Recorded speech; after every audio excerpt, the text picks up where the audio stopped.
We played some sound of Warren Buffett not too long ago when he was asked about the minimum wage. And he basically said that he had been thinking about it for 30 years.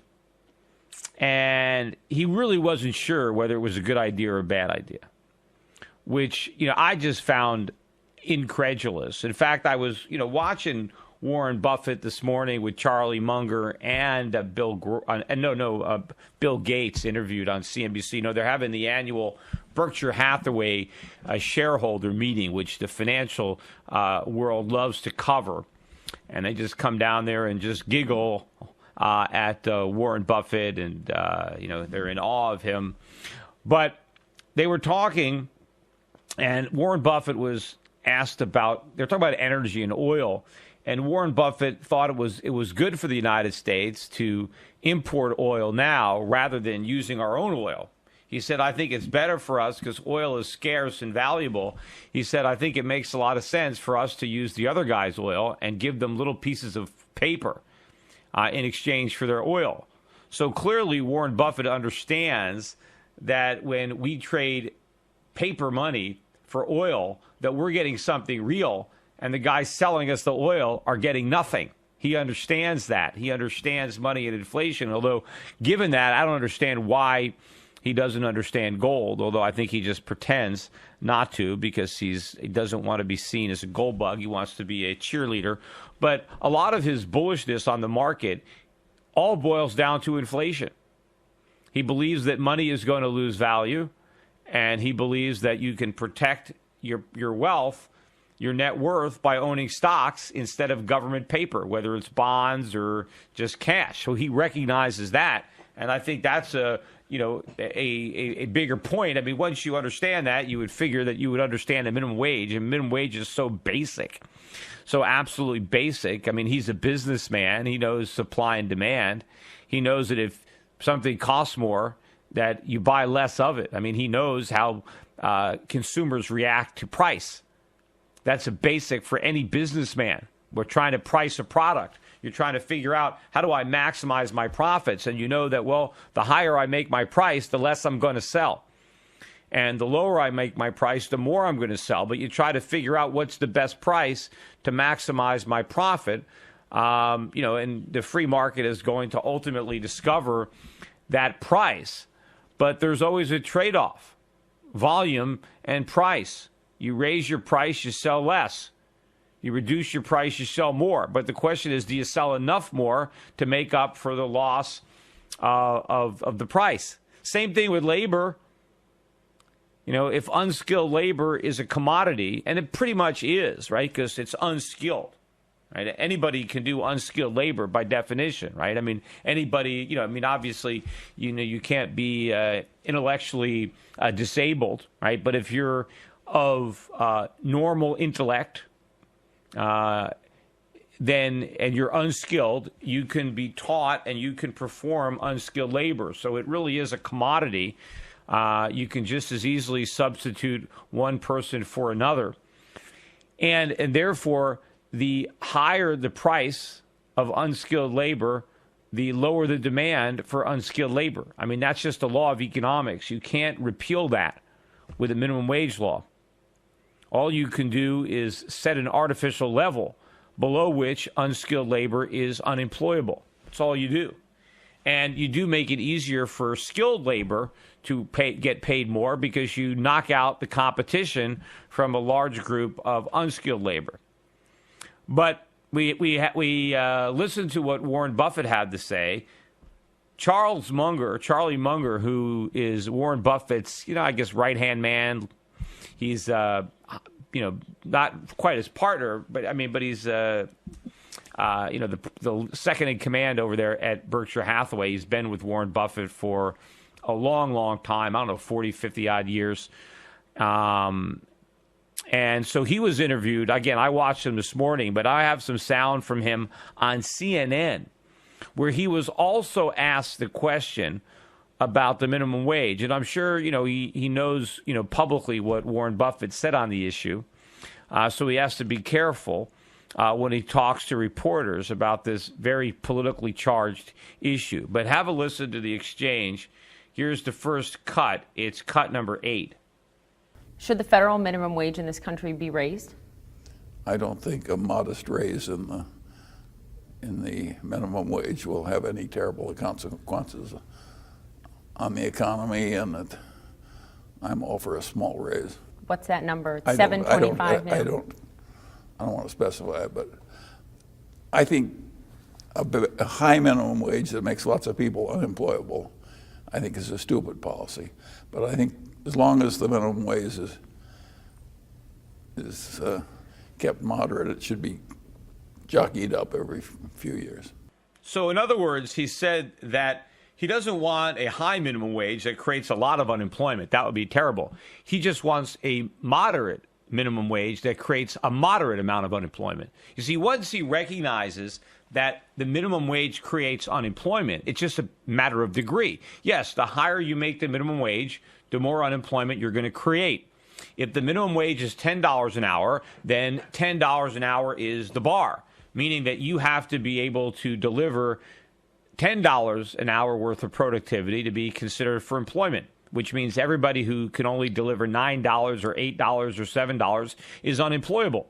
If you have the minimum wage at $8 an hour, then the people who are worth $9 and $8.50, they can still get jobs, right? So the higher you make the minimum wage, you make the minimum wage $100 an hour, you've pretty much knocked out everybody, right? There's only a few people that are going to still be able to get a job when the bar is set that high.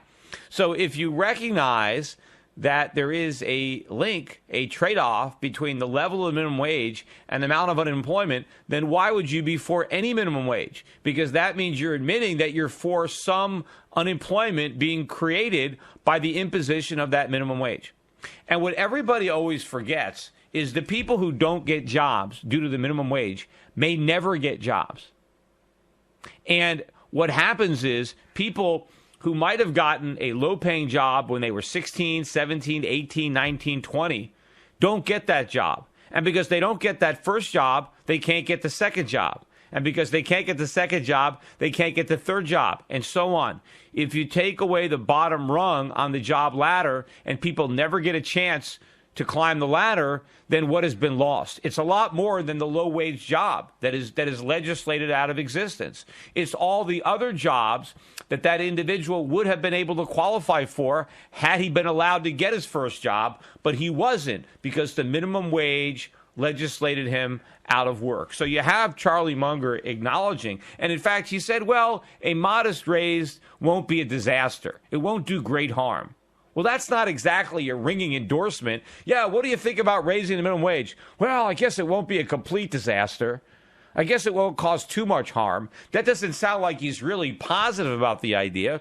But again, he can't come out and say he's against it because, his boss came out and said, well, he's for it, although he's not sure it's a good idea because he's only had 50 years to contemplate it and he needs another 50. And unfortunately, mortality is going to get in the way of his coming to a conclusion on the minimum wage.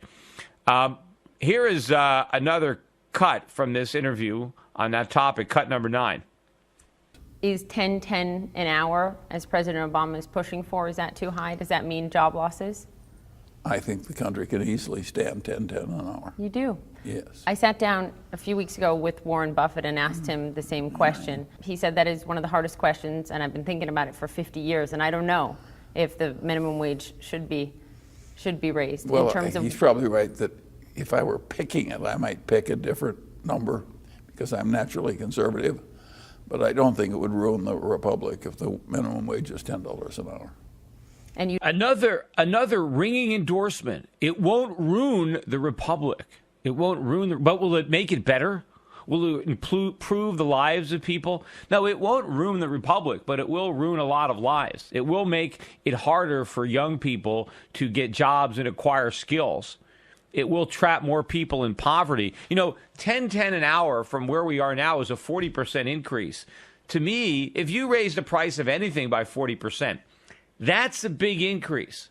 That's not a modest rate of increase. Can you imagine any business? Wouldn't you like to jack your prices up 40% for your products?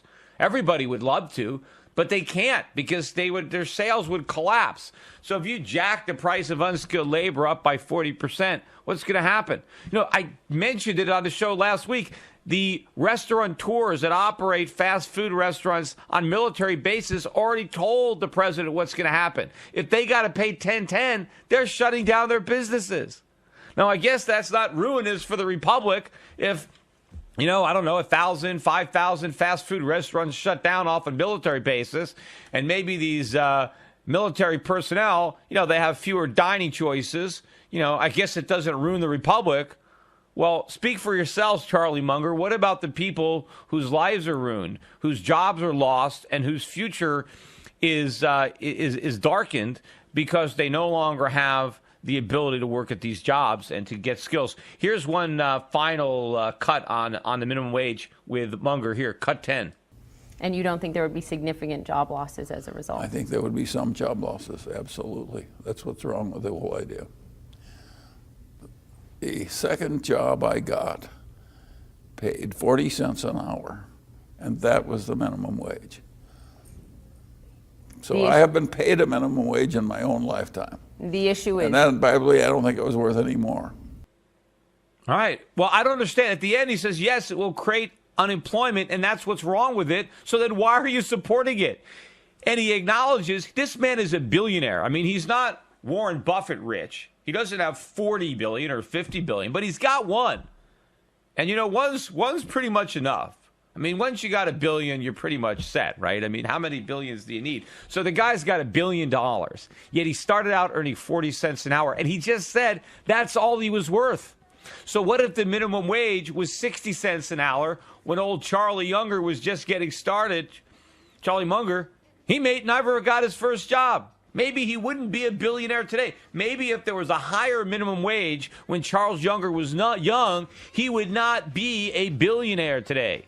Maybe he never would have got a job. Maybe nobody ever would have hired him. He said right there, she said, well, you don't think there'll be any job losses at 10 cents? He said, no, of course there's going to be job losses. So then why do it? Why should we legislate people out of work? What do you tell somebody who's been made unemployed by the minimum wage? Sorry, oops. Hey, you've got to take one for the team.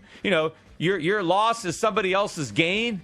What do you tell the young kid who wants a job and can't get one because the government made it illegal to work? Hey, tough luck.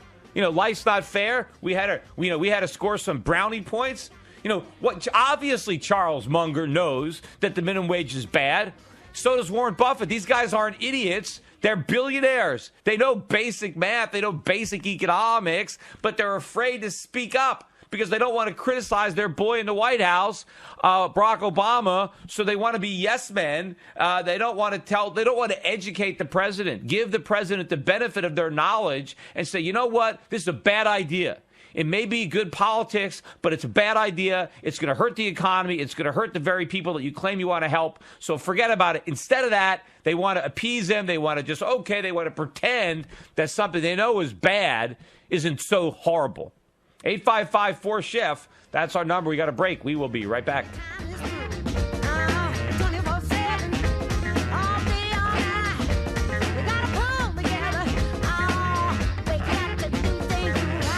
The Peter Schiff Show.